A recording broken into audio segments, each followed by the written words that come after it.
Hello everyone and welcome back to our channel. So today, ang pag-aaralan po natin ay ang division with remainder. Kung bago pa lang po kayo sa ating channel, huwag po nating kalimutan na mag-subscribe para maging updated po tayo sa ating mga videos. Huwag na po nating patagalin pa, simulan na po natin. Mayroon po tayo ditong tatlong halimbawa na i-divide po natin kung saan ang mga quotients po natin o ang mga sagot ay mayroong remainder. Gagamit po tayo ng tatlong dividends na magkakapareho at tatlong divisors na magkakaiba para maipakita po natin at ang iba't ibang proseso ng pagdi-divide na mayroong remainder.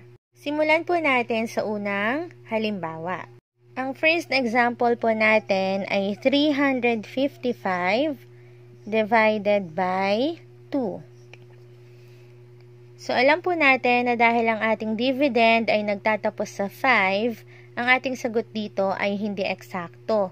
Magkakaroon po tayo ng remainder. Ang remainder po ay ang nare-remain, naiiwan, kapag tayo po ay nagdi-divide ng mga digits na hindi eksakto sa ating mga dividends. So, let us proceed to long method division. Let's start with the first digit. 3 divided by 2 is equal to 1. Ibig sabihin nun, ilang 2 ang kasya sa 3 at ang sagot po dyan ay 1. Next, let us multiply. 1 times 2 is equal to 2. Let us proceed to subtraction. 3 minus 2 is equal to 1. Let us now bring down the next digit, ang 5. 15 divided by 2, ilang 2 ang kasya sa 15? Ang sagot po ay 7. 7 times 2, that is 14. Let us now subtract. 15 minus 14 is equal to 1. Bring down 5. So, 15 ulit divided by 2. That is equal to 7. 7 times 2 is equal to 14. Let us subtract. The answer is 1. Ang remainder po dito ay ang number na 1. Dahil sa ating pagdi-divide, wala na tayong i-bring down at may na-remain, may naiwan na 1. So, sa lower grade, ang sagot na dito ay 177 remainder 1. Ito po yon. Okay, so yan po ang tinatawag na remainder. Pero, pwede pa natin yang i-extract. Pwede pa po natin ituloy ang process ng division para mag-come up tayo sa eksaktong sagot. But this time, ang ating sagot ay magkakaroon ng decimal point. So, dahil wala na po tayong i-bring down, mag-add na tayo ng 0.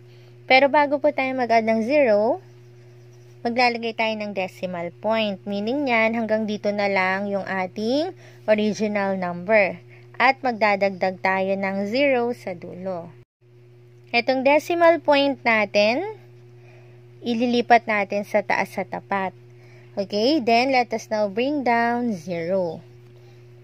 Ngayon, ang ating digit na nabuo na dito ay 10. 10 divided by 2 is equal to 5. 5 ang kasya. 5 times 2 is equal to 10. So, therefore, wala na tayong isasagot. Okay, wala na tayong i-bring down. Kaya ang sagot na natin dito ay 0. So, again, kapag sa final answer po, wag natin ilalagay ang x. Dahil ang x po ay may katumbas na 10, number 10, sa Roman numerals. Kaya kung 0 po ang ating sagot, ang ilalagay natin ay ang number na 0. At dahil 0 na po ito, ang ating sagot ngayon ay 177.5 na nagmula sa 177 remainder 1. Okay, proceed po tayo sa second example. Next example po natin is 355 divided by 12. So, let us now proceed. 3 divided by 12 cannot be. So, ang gagamitin po natin ay 35. So, 35 divided by 12, ibig sabihin ilang 12 ang kasya sa 35, ang sagot po ay 2. And 2 times 12 is equal to 24. Let us now subtract. 5 minus 4 is 1. 3 minus 2 is 1. Okay, so let us bring down 15. 115 divided by 12. Mag-skip count tayo. 12, 24, 36, 48, 60, 72, 84, 96, 108, 120. Ayan. So, ilan po dyan? Alin po dyan ang pasok sa 115? Pwedeng kulang, wag lang susobra. Kaya ang gagamitin natin ay 108. So, ang 108 po ay pang 9. 1, 2, 3, 4, 5, 6, 7, 8, 9. So, siya ay pang 9. Kaya 115 divided by 12 is 9. 9 times 12, that is 108. Let us now subtract. 5 minus 8 cannot be, so we need to borrow 1 from 1. So, si 5 magiging 15, si 1 ay magiging 0. 15 minus 8 is equal to 7. 0 minus 0 is wala na. Okay, so the answer here is 7. Okay, so pwede na nating i-consider ang sagot na 29 remainder 7. Okay, dahil ito yung natira, wala na tayong i-bring down. But then, kung gusto pa rin nating i-extract, kunin natin yung eksaktong sagot, pwede nating ituloy. Okay, so magde-decimal ulit tayo. So, let us proceed to division again, long method. So, let us add decimal point kasi hanggang dyan lang yung number natin. Let's add 0. And then, si decimal point sa tapat, let's bring down 0. 70 divided by 12. So, ilan dito ang pasok sa 70? 60. So, pang ilan si 60? 1, 2, 3, 4, 5. Pang 5. Sa tapat na tayo ng 0, 5 times 12 is 60.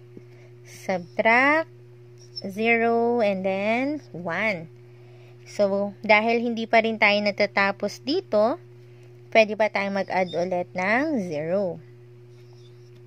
Okay, so sa 100, ilang 12 ang kasya? So, ang pasok ay si 96. Pang ilan si 96? 1, 2, 3, 4, 5, 6, 7, 8.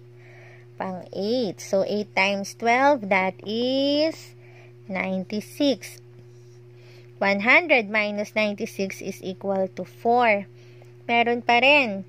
Tandaan ha, kapag may decimal na tayo dito, hindi na natin pwedeng isulat na remainder 4.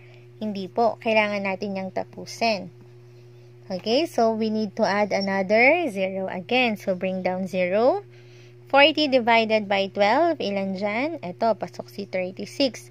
Pang ilan si 36? Pang 3. 3 times 12, 36. 40 minus 36 is 4. Add another 0, babalik na yan. Ayan, magiging 40 ulit siya. So, makikita natin ang pattern. Paulit-ulit na yan na magiging 40. Okay, at dahil dyan, ibig sabihin, pare-pareho na rin ang mga sagot natin dyan na puro 3. Okay, so kapag ganyan ang ating naging sagot, pwede na tayong mag-round off. Usually, ang ginagamit natin na sagot ay hanggang 2 decimal places. At dahil dyan, magra-round off na tayo. So, ano ba yung katabi ng 8 dito sa dulo? Ito ay 3. 3 is less than 5. So, ibig sabihin, retain ang number 8. So, the final answer here is 29.58. So, yan ang ating sagot. Okay? Kasi kahit ituloy natin ito, paulit-ulit na lang na 40 ang lalabas at paulit-ulit na 3 ang lalabas sa taas. At, i-round off na natin sa 2 decimal places. Kaya naging 58 na lang. Retain si 8. Bakit 2 decimal places ang laging ginagamit? Dahil sa pera, kapag tayo ay gumagamit ng centavos, 2 decimal places lang rin ang ating kailangan o ang ginagamit. Wala tayong pera na 0.55 600. Okay, so ang pera lang natin ay 0.55, 0.25, 0.50, 0.15, pero walang 3 digits, hanggang dalawa lang lagi. Okay? So, proceed tayo sa ating third example. So, sa ating third and last example, we are going to divide 355 by 150. So, let us now start. 355 divided by 150. So, dahil 3 digits, ang ating divisor 3 digits din, malamang ang ating magagamit sa ating dividend. So, mag-skip count tayo. 150, 300, 450, 600, 750. Skip count by 150 yan. Okay, so, i-ready lang natin kasi baka kailanganin natin mamaya. So, ilang 150 ang kasya sa 355? So, sa 300, dalawa. 2 times 150, that is 300. Subtract, the answer is 55. So, sabi natin, kapag may natira dyan, that will be your remainder. So, 2 remainder 55 is the answer. But then, we can still extract. Okay, kasi pang lower level lang yung paggamit ng remainder. Sa atin sa higher, kailangan natin itong kunin. Okay, hanggang sa maubos natin lahat ng digits. So, again, dahil wala na tayong i-bring down, we will add decimal point.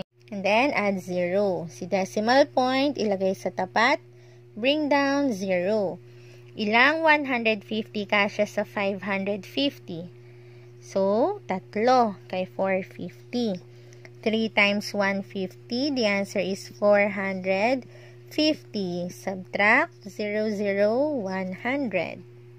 Okay, so 100, remainder yan. So, let us again add another 0. Ilang 150 kasya kay 1,000?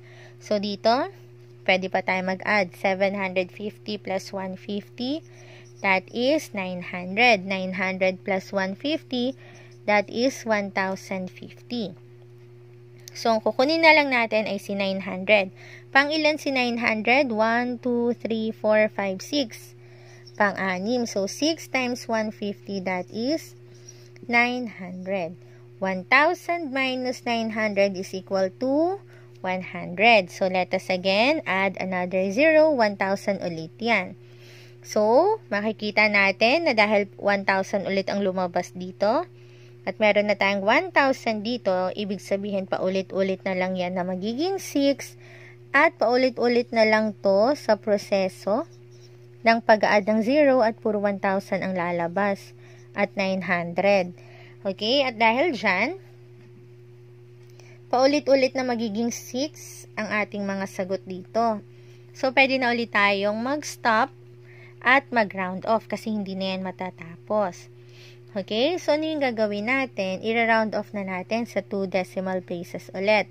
So, tignan ang katabing digit sa pangatlo.